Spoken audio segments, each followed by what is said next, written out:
Assalamualaikum warahmatullahi wabarakatuh. Perkenalkan, nama saya Aprija Rusyanti, NIM 2030603217, kelas SPS 7. Di sini saya akan menjelaskan atau membacakan tentang aspek hukum dan aspek AMDAL. Yang pertama, aspek AMDAL. Aspek AMDAL adalah suatu hasil studi mengenai dampak suatu kegiatan yang direncanakan dan diperkirakan mempunyai dampak penting terhadap lingkungan hidup. Adapun tujuan dari AMDAL. Tujuan secara umum, AMDAL adalah menjaga dan meningkatkan kualitas lingkungan serta menekankan perencanaan sehingga dampak negatifnya menjadi serendah mungkin. Ada juga kegunaan AMDAL.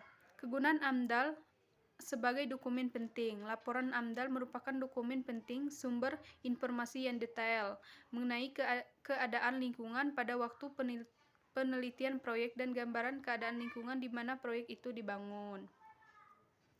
Selanjutnya ada juga pihak-pihak yang terlibat dalam proses AMDAL. 1. Komisili. Penilaian AMDAL adalah komisili yang bertugas menilai dokumen AMDAL.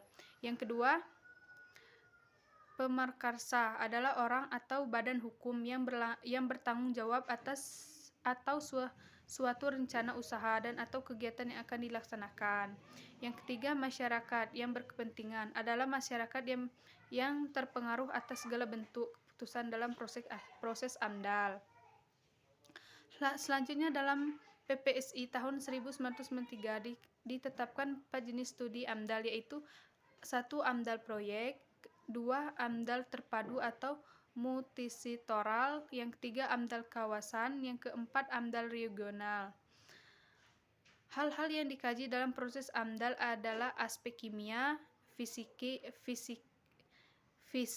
ekologi, sosial, ekonomi, sosial budaya, dan kesehatan masyarakat. Selanjutnya juga ada aspek hukum. Aspek hukum adalah aspek yang mengkaji ketentuan hukum berupa legalitas suatu badan yang harus dipenuhi sebelum menjalankan usaha.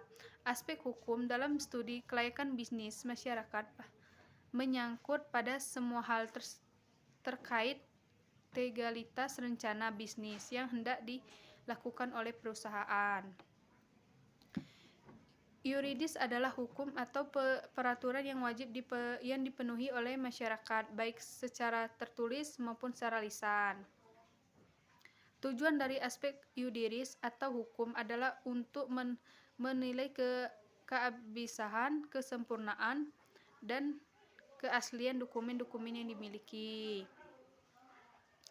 Ada juga ketentuan aspek hukum yang meliputi 1.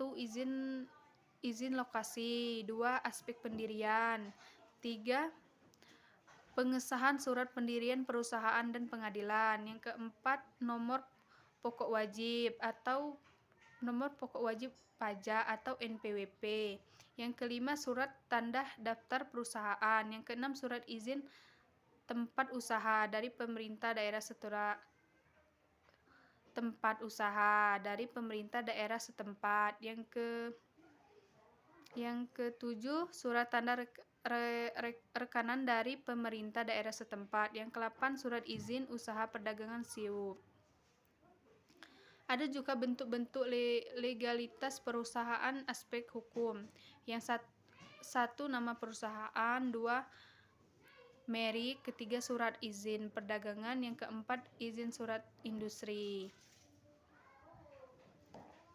Manfaat dari legalitas perusahaan. 1. Sarana perlindungan hukum, 2. Sarana promosi, 3. Bukti kepatuhan hukum, keempat mempermudah mendapat objek, kelima mempermudah mengembangkan usaha. Itulah yang bisa saya sampaikan tentang aspek hukum dan aspek AMDAL. Terima kasih atas perhatiannya. Wassalamualaikum warahmatullahi wabarakatuh.